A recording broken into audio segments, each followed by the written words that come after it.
And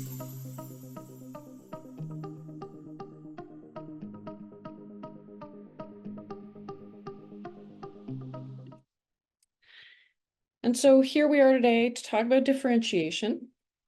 So we know that more and more we're faced with students who are neurodivergent, who have gaps in their learning, who struggle with literacy, and that in turn has had an impact on their overall learning. As teachers, how do we meet the needs of all of our learners? And some days the task seems impossible. So I'd like to offer just some possible solutions to the challenges you're facing in your classroom every day. And we'll go through some principles of differentiation to make sure we're all on the same page. So a little bit of theory, and then we'll dive into some practical aspects. I hope that's something that fits what you were looking for in today's session. And so, if you weren't aware, differentiation can take many forms. The idea that we're tailoring our teaching to individual needs can seem like a lot, but there are some really important points to keep in mind here. And the first is that when we consider practices that are inclusive, we're actually talking about practices that can serve any and all children in the classroom. And the second is that when we have the right tools and strategies at our disposal, then we can attain our goal of being responsive to our learners. And here are 4 ways that differentiation can take place in a classroom. So we can differentiate for content, for process, for product, and for environment. And what does that look like? So as you'll begin to see throughout this fairly brief presentation, giving students choices and offering them guidance are key elements to differentiation. What we offer in terms of choice can seem complex, but in essence is fairly straightforward. What makes this achievable is 1, network and sharing amongst colleagues, and 2, technologies like AI and other technologies that can assist us in creating leveled text and activities. I won't delve too deeply into those technologies today, but just know that those are options, and we'll talk about it in a little bit. So when we talk about differentiating content, we're really offering choices in terms of reading materials, either leveled readers, graphic novels as a sort of different option, audiobooks. And so that has become a topic of some debate as well. If we're talking about a student who's listening to a text as opposed to reading a text, what can we then assess afterwards? And so we have to be careful here that yes, we can assess for understanding if a student is listening to an audiobook. It is definitely reading. That's how I consider it. But at the same time, if we're assessing the decoding strategies, like the reading strategies in and of themselves, an audiobook won't cut it here. All right. And then we can also look at scaffolding texts. We can really take complex language and main ideas and simplify it for some of our readers. And that, is a nice thing about technology. There's stuff out there that can do that for us. So the example I provide here is for a unit on fables, being able to provide varied reading levels of fables. So you can choose many different fables to share with your class. You can choose one fable and vary the reading label of the one. But there again, we're looking at some choice for the students, and that's an important process. When we talk about differentiating process, there are many ways that we can do that. And here I've just named 2 ways that allow students to have a variety of experiences in order to find one or a few that work for them. And these groupings and centers can also afford you the opportunity to walk around your class and observe, to be on hand for smaller group interventions, and to have many things going on at once without too much chaos. And I will say that it takes time and some level of discomfort if you've never implemented these ways of doing things in your classroom. The class will be noisy at times. It'll be messy at others, but if that means your students are having a greater chance at success, then isn't it worth it? Now, I'm the kind of teacher that has always preferred a quieter environment, a quieter place to work and to teach. But that's not the case for everybody. And so I've had to temper what I'm comfortable with against what's best for my students. So it takes some getting used to for some people. Others really thrive in that chaos. And I have a friend who's a teacher, and her chaos, um, although I find it hard to work in that space, has been so impactful for her students. It has allowed them to go beyond what she has set as her expectations. And so when we talk about that process, we can use flexible groupings. We can do groupings as a whole class, smaller groups, pairs, independent work, and that could be independent work with the teacher, with an aide pédagogique. We can also implement literacy centers, and this for me goes across the board, all the way to grade 12. Whether that's reading, writing, word work, listening, those centers, and I'll talk about the daily 5 in a bit, can really help in terms of differentiating in the classroom in general. So an example here is to create reading stations with different activities. You can have activities that are based on comprehension and using comprehension questions. You can have creative responses, vocabulary building, word work associated with the particular text that you're working on. And so just you can theme your stations, or you can have, like it's mentioned, reading, writing, word work, listening, like sort of a variety in terms of what it is the students are learning versus a variety within a certain domain. Now, differentiating product, I wonder if you've heard about the university professor that decided to offer his students a choice. This is a good one, and I don't know if you've ever seen it. I think it's hysterical. So students could either write an essay of several pages, like a university level essay, or they could perform an interpretive dance instead. And so I know it's made its rounds on TikTok and other social media, but so funny to see a young woman get up in front of the university class, definitely not a dancer, I could tell, getting up in front of her whole class and dancing without a care. Oh, that's a level of courage I know nothing about. However, my question would then be, how do you even grade that? How do you give feedback? Like what's that all about? But for me, the example of giving students a choice, it's an example that illustrates that you can give them this choice and how they demonstrate their understanding. It's not everyone that's going to be good at writing essays. Will they all have to learn? Yeah. But if we're assessing for something else, then you can do all kinds of things. Not everyone knows how to take a multiple choice quiz. It seems silly. And that's one of the things my son is particularly good at. He struggles with school, but multiple choice quizzes, they're his bag. My daughter, on the other hand, cannot stand a multiple choice quiz, but you give her an essay to write, a story to write, and she's all about that. So even within my own household, those differences exist. And allowing our kids to be able to show what they know, what they've learned, and what they can do in different ways is so empowering. Now, my suggestion is to give students a choice, but kind of a directed choice, right? You want to provide them with different ways that they can demonstrate their learning, but ways that can be assessed by you. You want to be able to provide adequate feedback. So it's important that the product is something that you understand and you feel comfortable assessing.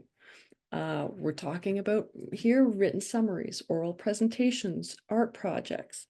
The example I provide, after reading a story, students can choose to either write that summary, create a comic strip, present the story orally to the class, or even to another kid in the class, or to you one-on-one if there's,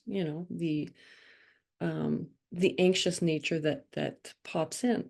So many ways. This is one of my favorite ways to differentiate, is really to look into all the ways that we can implement that in our language arts classroom and to model for them and to show students these different ways that exist. And I think that's an essential element because you want them, again, to be successful in this regard. Finally, differentiating the environment. Now, I would venture to say that differentiating the environment is probably going to take some investment on your part. But oh my gosh, it can be so worth it. Like, for example, if you decide to implement flexible seating in your classroom, or if you decide to introduce new technologies, just be aware that you'll have to explicitly teach your students how to use their new environment or these new things. You'll also go through some trial and error in figuring out just how this can work for you and your students. And it's important that this works for you, because if you're uncomfortable in your own space, then your students will feel that, right? So you're really walking a fine line here. However, keep in mind that inevitably there will be some discomfort. All change brings some level of discomfort. And if you're in the session or listening to the session now, you already have some level of discomfort in that you want to differentiate, you know you need to differentiate, but it's a tough battle. And that's where the discomfort lies, is that cognitive dissonance. I know I've got to be doing it. I just have to get there. Sometimes you just have to power through. And believing that this change will allow many students to access learning is really the key in implementing and the implementation process. All right, so we talk about flexible seating here for reading, for writing,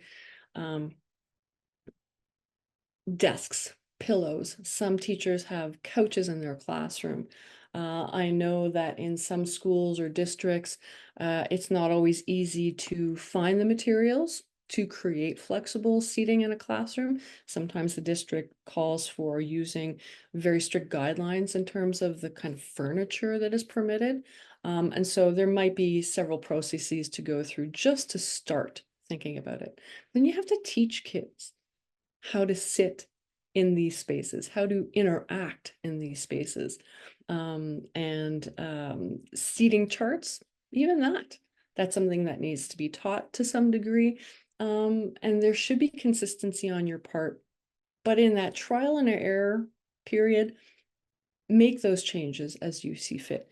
Be transparent with your class. Explain to them why you're doing what you're doing. I think that's always top on any teacher's list, is being able to come across as authentic and being vulnerable in your own space.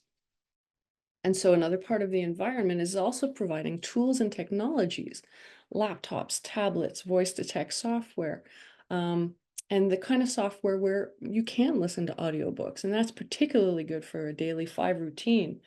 And many of our schools have a bring your own device system, or we provide Chromebooks, whatever the case may be. If you are providing those technologies, you need to be up to date with it. You need to make sure your students are up to date with it. You need to make sure there's some sort of safety guidelines around that as well. Now, we know that neurodivergent students may really benefit, for example, from a quiet corner with minimal distractions, and maybe not. I'm the kind of person who needs to stand to work well. In my environment around me right now that I've built for myself, I'm standing at a desk. I have a chair here, but I don't use it. It doesn't work for me when I'm working. So that's just an example. And we can think of our own examples in our own lives and how we set up our own environment and what works for us there. But the question really becomes why? Why differentiate in ELAL? I'm sure that it's clear, but let's go over some of these reasons anyway. You undoubtedly have English language learners in your class, right? You undoubtedly have EAL, ESL students in your class. You've got students coming to you from all over the world. You work in a community that has its own culture and many other diverse cultures within it, and diverse traditions on top of it. There are countless students who are considered neurodivergent on top of that, who have communication challenges, who've lived through trauma, and all of these students are in your class all at once. When we think about inclusion, we should really be thinking about all of our students, and that's the whole idea behind inclusion. When we provide the choices and the guidance, all the students benefit, because there's this preconceived notion that some people have that when we talk about inclusion, we talk about differentiation, we're really only focused on those students who need the most support. And maybe that takes away from the other students in the classroom who maybe don't require as much support, but they're left, struggling on their own or fending for themselves or learning to be independent without any guidance. I don't think that's the case. All students benefit from differentiation. Who's to say that the kid who seems to be performing just fine in your class doesn't need some extra support or a different way of doing things? Like I said, personally, I don't have any learning disabilities, no ADHD that's been diagnosed, and I have my own preferences. I like things the way I like them, so why not offer the choice? Right? When you're standing or when you're in a staff meeting, maybe you're that person who stands at the back of the room because you need to stand too. Or maybe you're the person who's fidgeting with your pen because you need something to touch in order to pay closer attention. And so when we start to think about what we need and when we need those things, it helps us to be a little bit more empathetic towards the student, that diverse student population that we have in front of us. We know that the curriculum, the way it's designed, emphasizes a sort of personalized learning as well, right? That is just content. So it is up to us in how we deliver it. And there really is a need to support all learners who are developing their literacy skills and meet them where they're at. We hear that a lot. We need to meet all of our students where they're at. It's true. And so some of the key principles in differentiation in ELAL. I know we tend to think of it as something that's difficult to implement, that it's a bother. It only serves a few students. But as I've said, when we offer those choices and accommodations, so many kids can benefit. Just consider all of the positive aspects of differentiation in a language course, right? Critical thinking, communication, creativity, the foundational skills in literacy altogether, engaging students in that authentic language use instead of saying, okay, we're going to do it this way. We're going to sit in our rows. We're all going to read the same book. We're all going to do the same things. It's not very authentic. The real world isn't like that. And so offering a range of opportunities for our students to express not just their understanding, but themselves is also powerful. So consider the learning a language opens up so many doors in school and in life. Sometimes their English class, especially in a francophone school, is a place where kids feel the most comfortable expressing themselves and sometimes the most safe because it's so familiar against the background of their life. Why would we want to create barriers to that expression? Differentiation in and of itself removes the barriers and obstacles that many of these kids face. And so I've got a couple of practical strategies and routines, right? This is onto the practical side of things, that you could really implement these right away, little by little. And I'd also like to take this opportunity for maybe Jenny, you to share with me some of your own strategies and routines. If you're up to that, that's great. Perhaps you've really got some goodies that you want to share or that you'd like some feedback on, right? That's an option too. Maybe you have an idea and it's not fully conceived yet. Well, we can talk that through. Whatever the case may be, I'm in this with you. We're in this together. So here we go. So if you're familiar with the Daily 5 framework, right, it's a particular framework that has choice baked right in. It's a great way to make time for yourself to assess student reading and writing as they work through it. So you're assessing not just their product, but the process. And that's an important point when we think about assessment in general. We really want to triangulate, right? We're assessing process, we're assessing product, and we're assessing through observation, right? So the daily 5 allows you time right in there to be able to do that. It's not a long time, right? It's a few minutes at the beginning of your class, but it's part of a great routine. Once your students have really explicitly learned this particular routine, and it does take some teaching, then they'll know how to transition either into your specialist classroom or within your classroom to that next period, right? There has to be some cutoff point between, okay, we've been speaking French all the live long day, and now, oops, all of a sudden I'm teaching you English. There has to be some way to transition. So this is a nice way to do it, right? Here, we're looking at student choice, but also teacher guidance.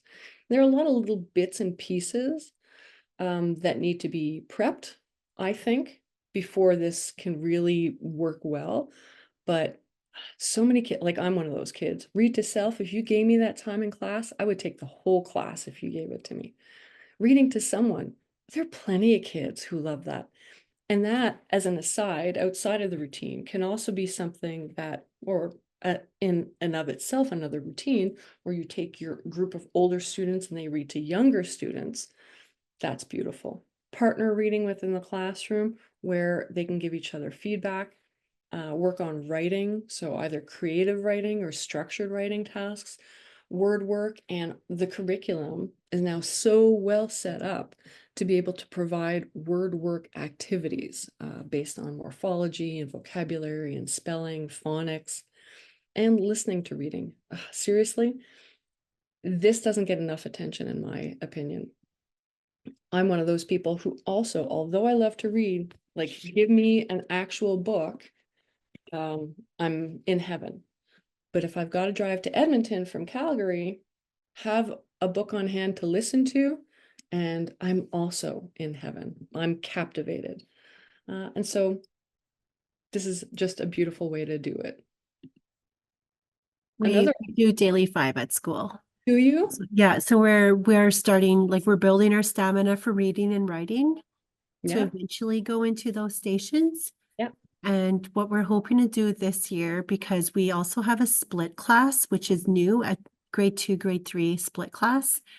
How are we going to help her when she has her English class? So we're hoping that our literacy Mm-hmm. person will join us and we'll be able to split the grade 3s within our 3 classrooms, Mm-hmm. you know, above level, at level, and then lower level. And maybe if we have a 4th teacher, we'll be able to really have those English language learners, because we Mm-hmm. do have a few of those in our classrooms in grade 3.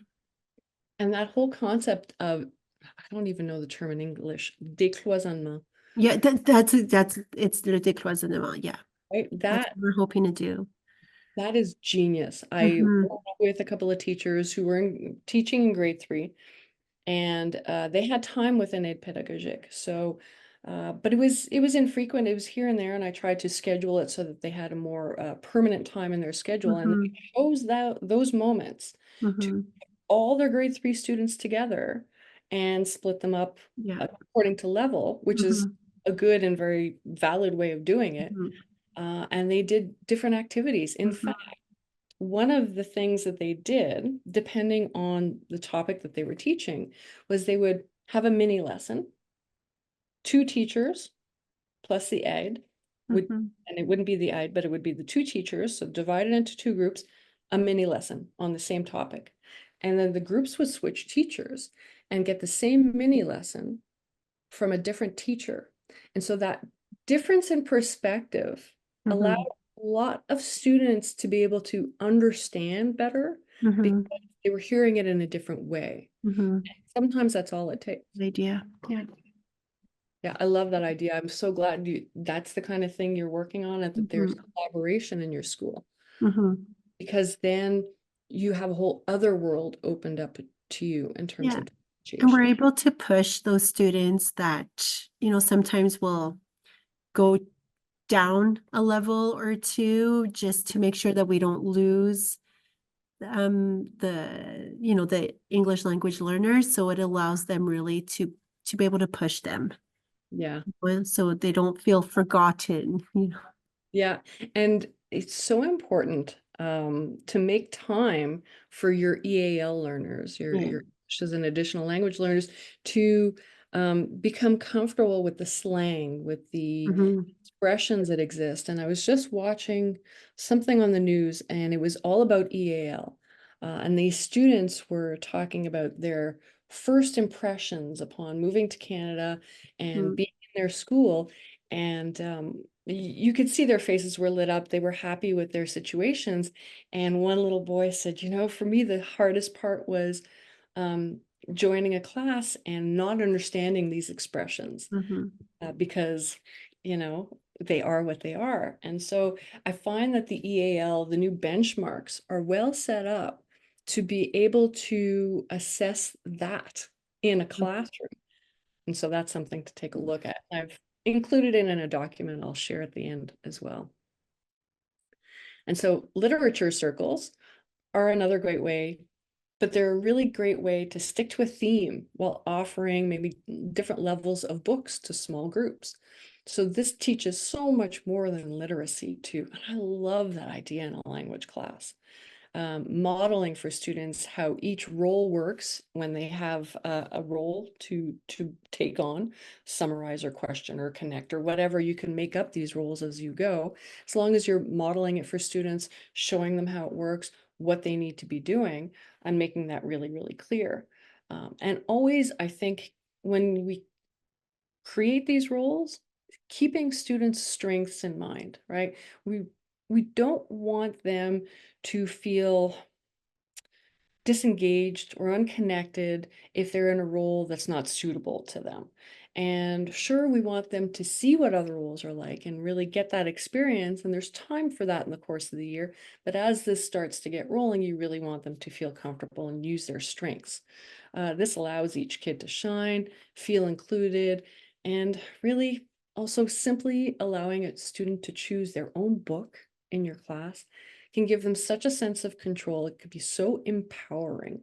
Um, and then the one thing to keep in mind when all the students are all over the place and choosing their own books is being familiar enough with the books in your classroom to be able to give them feedback and assess them on the work where they're showing their understanding. Right? You want to know your books pretty well. But as in any language teacher usually does, she knows her books. And so the example here, in a third grade class, groups read different leveled books related to a theme like friendship, right? There are very many themes I'm sure you use throughout the year. And there are so many great sites to go and find these books. I'm just going to mention one site here, and I think it's something I'll need to add to my list of resources, and that's Goodreads. So I discovered Goodreads at the end of last school year, and it can create bookshelves virtually of books that are recommended to you based on your interest, based on a theme, based on your reading level, and it's like kid to adult. It's a great thing to use. I'm going to jot that down so that I include that in the resources. Now, examples of classroom activities. We can go on for days. I've only put a couple in here, all right? But these are some ideas that can help you plan with intention. And please keep in mind that I'll be sharing with you a document, again, like with links to resources that can help set you up for success in this area. So let's take a quick look. So tiered assignments provide tasks at different levels of complexity based on students' readiness. This can sometimes be difficult to implement because it can be difficult to understand how to separate the task, right? The goal, the learning outcome needs to be the same for all the students. It's the activity that we're changing for them, or it's our assessment of the activity that we're changing for them. So, examples. for writing a narrative. If we're looking at beginner status, you might just have them fill in a story template with structured prompts. Or your intermediate level students, write a short story based on a visual prompt. Or your advanced students, right? This is the other thing about differentiation. We often forget about our students who are bored in the classroom because they're not pushed far enough because they have a potential that's greater than most. Well, write an original story using descriptive language and dialogue. You can even be more specific in terms of, I want you to include one simile, one metaphor, and on you go, right? This, I think, for some people may seem like a mountain to climb. However, let me assure you, there are ways to make this particular task easier and make you more efficient in your planning and assessing. So, AI assistants like Magic School AI or Diffit can be particularly helpful. They can create adapted texts so that you don't have to go searching on Teachers Pay Teachers or spend your evenings and weekends doing it yourself. So this is something to consider, and maybe you've already tried one of these platforms, right? This is, for me, where AI becomes the most interesting. It's all the time I'm going to spend creating a task or an activity can be better spent helping my students and giving them the proper feedback. When I can create rubrics using AI, of course, also keeping in mind, AI, it's a machine. It's going to do what you tell it to do. And so when you give it the prompt, and that's an art in and of itself, when you give it the prompt, it gives you a result. You don't want to take that at face value. You want to adapt it to what you want. What I'm also going to share with you is Shelley Moore's planning template. Now this was gold. It's going to take some getting used to, I think, but this template allows you to vary the levels of complexity of most tasks. So I'm going to take a quick look. Let me just stop the share here. I'm going to close this and show you exactly what I'll be sharing with you. Okay, so this is the document, a little bit like last time. I'll be sharing with you the EAL benchmark site, New Learn Alberta. These are, again, Goodreads. Oh, it is something I included. I'm so glad. So some things right out of the consortium here in Alberta that can help you. Learning A to Z, Reading Rockets, Grasshopper, which I thought was interesting. I checked out this site too, Teaching ELA with Joy Sexton. And Edutopia always has super interesting stuff and really quick reads. So well worth checking out. But let's look specifically at Shelley Moore's Learning Continuum. I think that this bears a few minutes of our time for sure. Okay. So the resource itself is wondering how to plan for the students in your class who understand at different rates and varied levels. This template, and I did an entire day with Shelley Moore based on this learning continuum. It can help you plan based on an understanding, right? So if we're looking at the curriculum, there are the CUSs, the knowledge, understanding, skills, and procedures. This would be the column right in the middle called understanding. And with this planning, every student will have an accessible entry point, right? Talking about meeting them where they are, and an opportunity to then extend their learning. So these samples provide just suggested ways, right? So I'm going to show you the grade 4 sample text forms and structures, and then I'll show you what the template looks like, because you're going to get it all. It's here and it's for everybody. So grade 4, ELAL, the guiding unit question is, how can text organization influence communication? Great, right off the bat, we're starting. And so Shelley Moore suggests that we pull out some key vocabulary. So for me, that means key concepts within this learning outcome or guiding question. And so learner progressions, as you can see with this arrow, it is exactly that. It is just a continuum, right? Our goal is to make sure our students are living on this continuum and like just moving forward and progressing along it. right? So the learning outcome here is students examine how the form and structure of texts can support the communication of ideas and information. So everything in green down the middle is where most of our students fall, right? They are either at the essential level, at the confident level, or right down the middle in developing, right?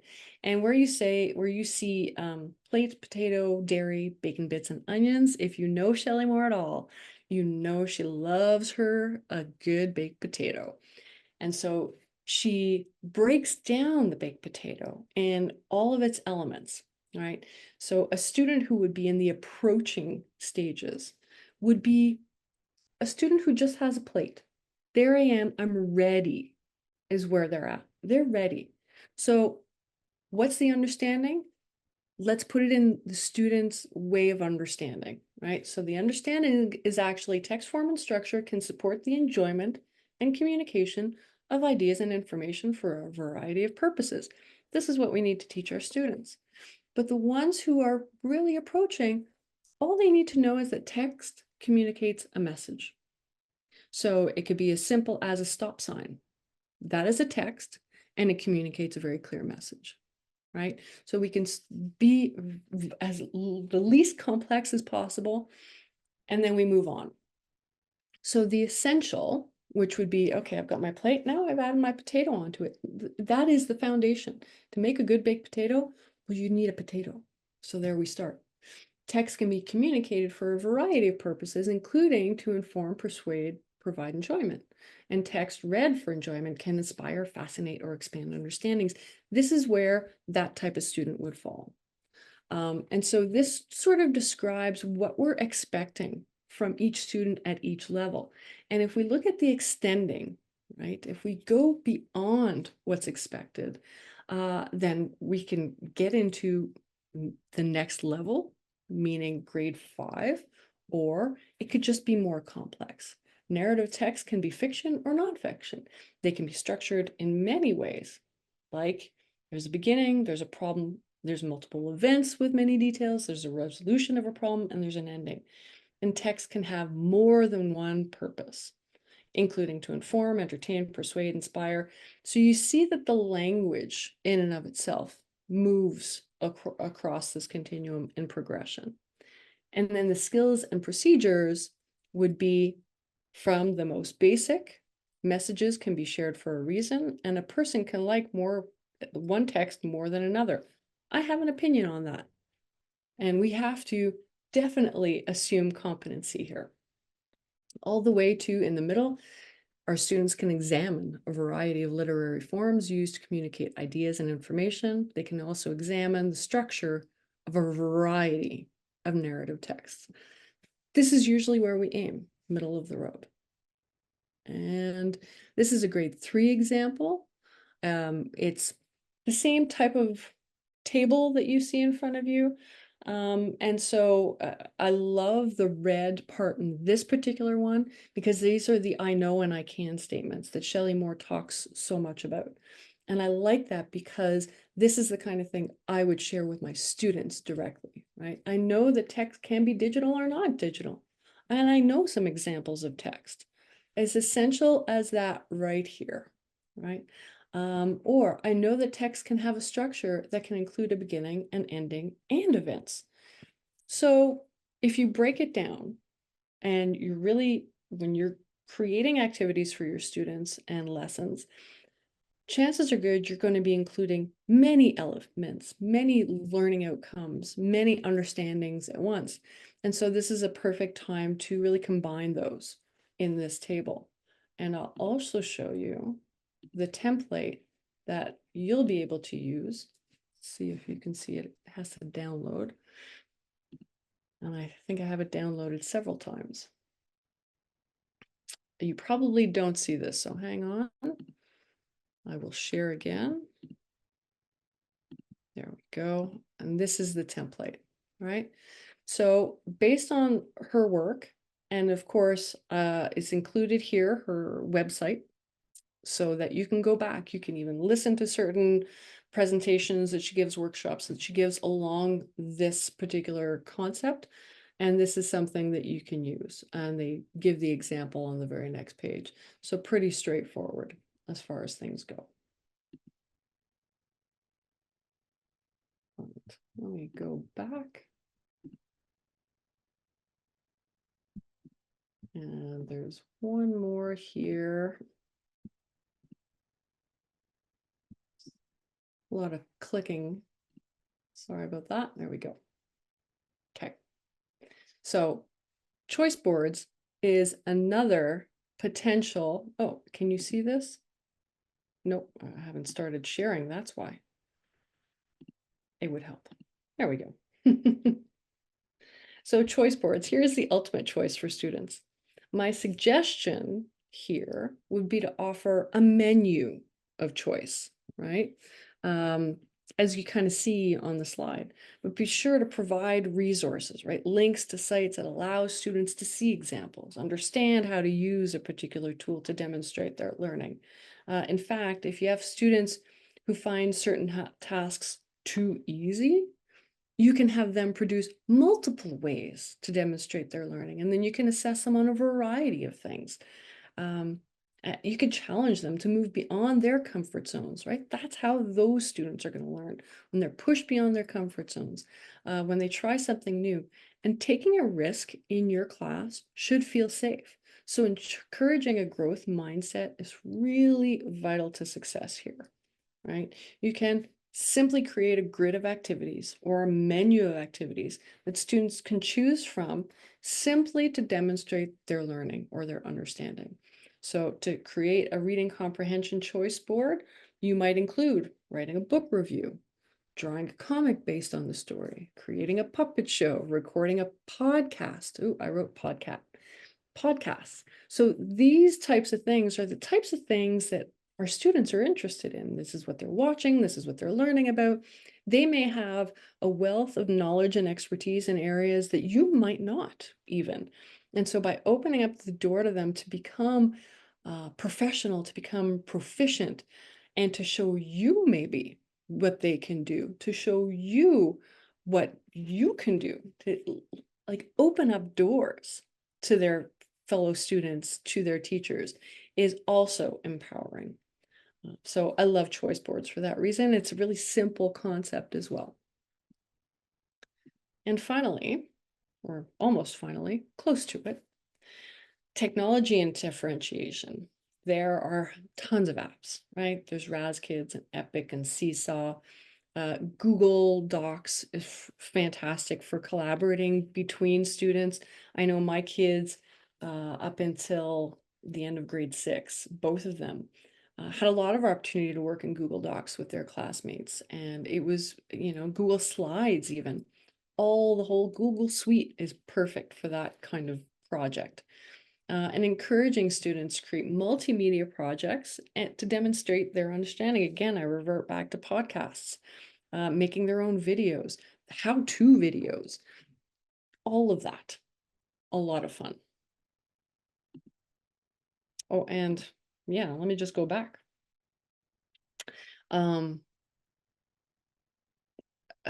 There was one other thing I love sharing with teachers, if they don't already know. Most teachers, I think, know about Classroom Screen.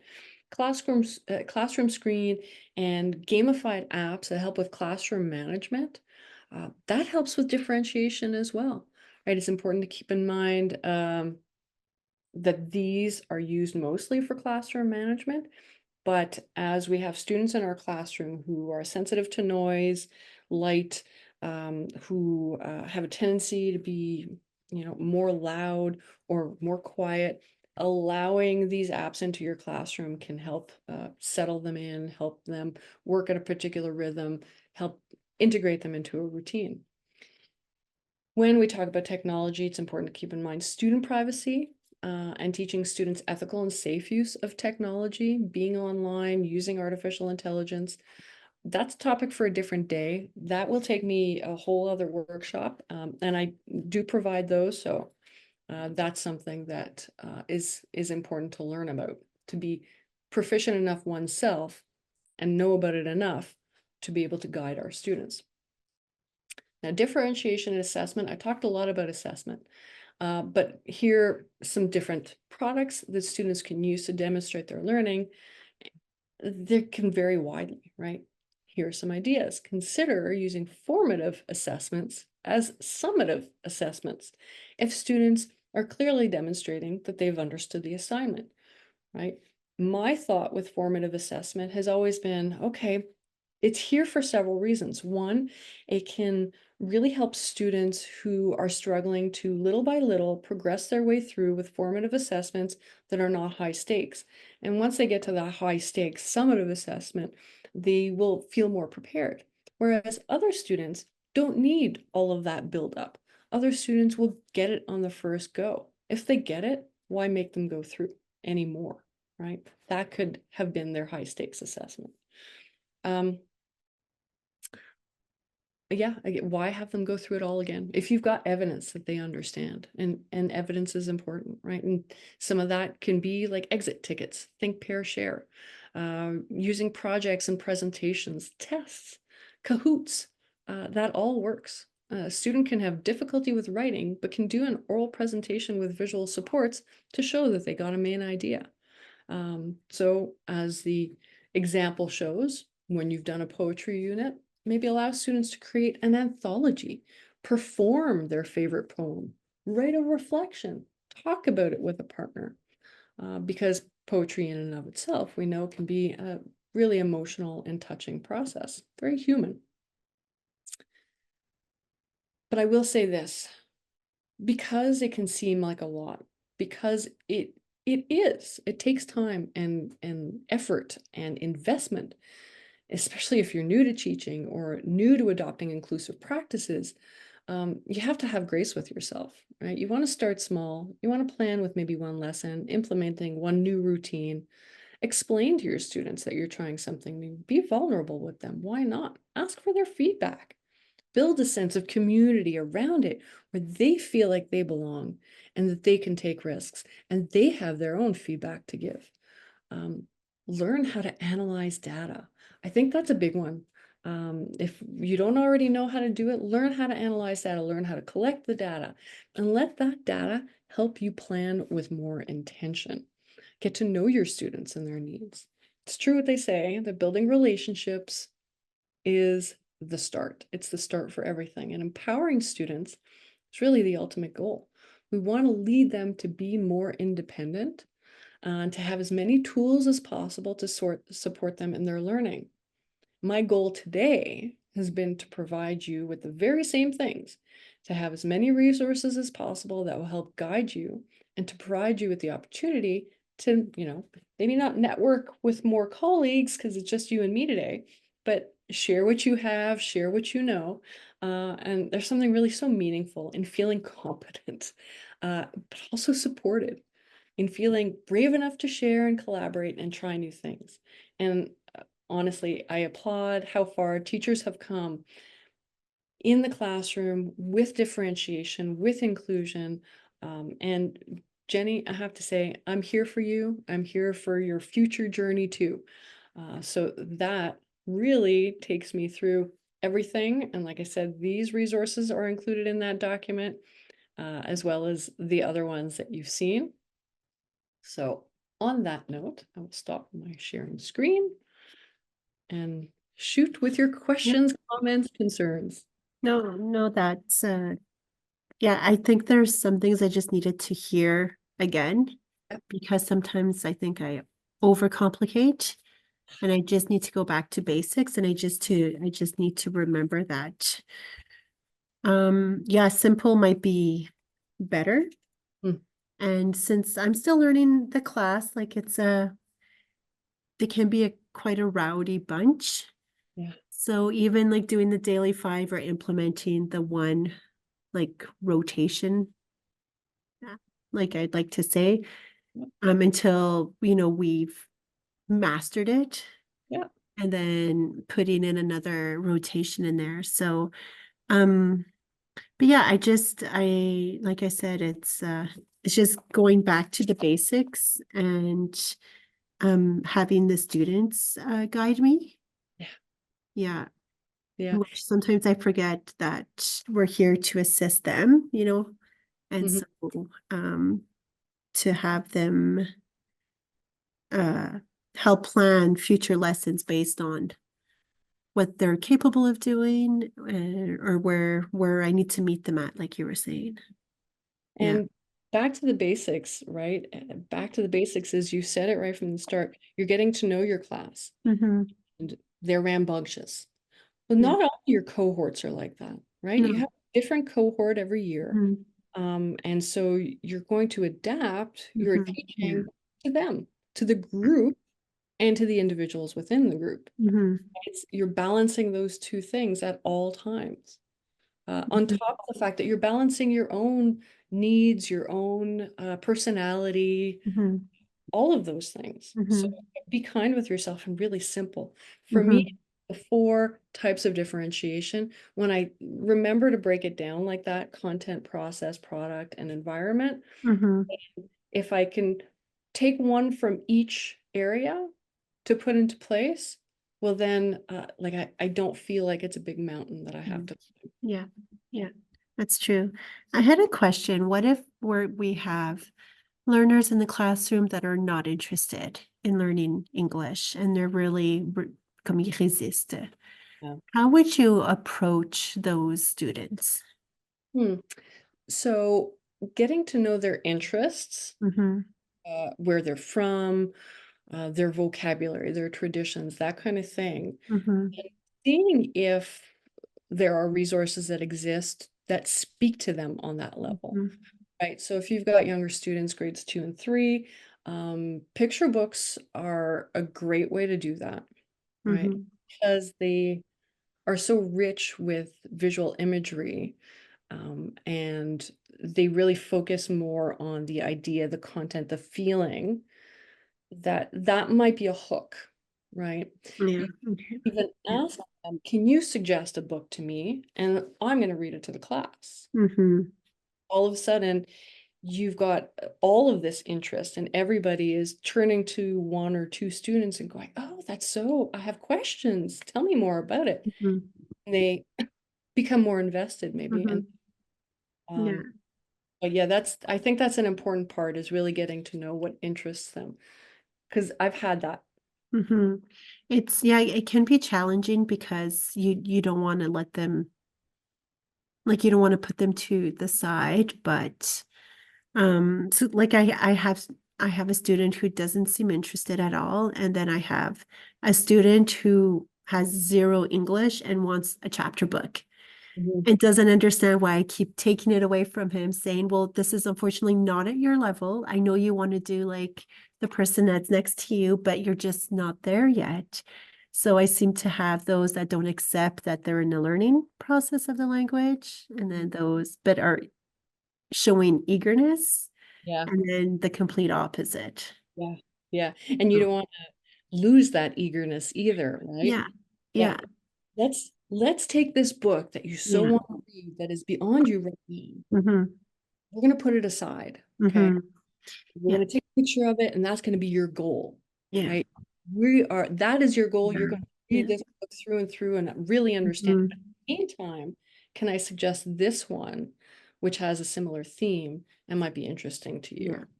Right. Find a goal book. Yeah. Okay. Yeah, at the high school level, what I've just been working on recently is looking at the classics that we often teach Mm-hmm. and how outdated they might be, and maybe Mm-hmm. suggesting ones that are a little bit more modern, right? So Mm-hmm. that's a whole other challenge, but at the same time, that's another way to consider Mm-hmm. changing. Um, Mm-hmm. but yeah, I've had students completely uninterested, and the the things that have gotten them hooked have Mm-hmm. been their friends. Yeah. Well, I was just thinking like the graphic novel books that are so popular.